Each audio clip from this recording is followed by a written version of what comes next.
So আজকে আমি কথা বলব যে as a student like per month কত খরচ হতে পারে। তো ভিডিও আমি বেশি লং করব না, শর্টকাট রাখার ট্রাই করব।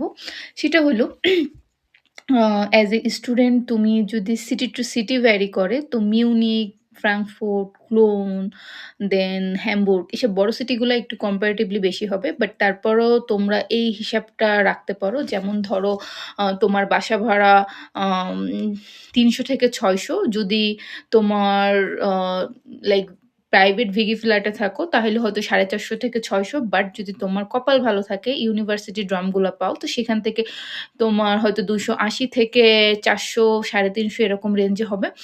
তারপরে আস্তে, আস্তে খাবার-দাবার। তো খাবার-দাবার সেক্ষেত্রে তোমার উপর ডিপেন্ড করবে। তো আমি এটাকে তোমাকে ১০০ থেকে ১৫০ এর বেশি হওয়ার কথা না একজনের।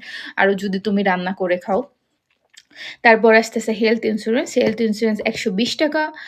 তারপরে তোমার অন্যান্য যে খরচগুলো ধরো পার মাসে স্টুডেন্টরা এটা সেটা খাইলো বা কিনলো তো সেটা ক্ষেত্রে হয়তো ৳৫০ থেকে ৳৮০।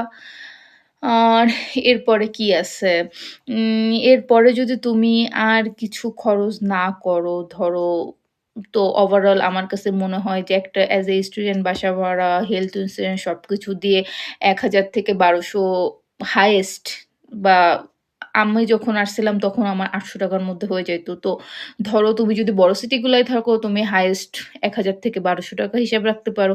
আর যদি তুমি ছোট সিটিগুলাতে থাকো তো আমার কাছে মনে হয় ৳৮০০ থেকে ৳৯০০ বেশি হওয়ার কথা নয়। আর যেটা তুমি ইজিলি পার্ট টাইম জব করে ম্যানেজ করা সম্ভব।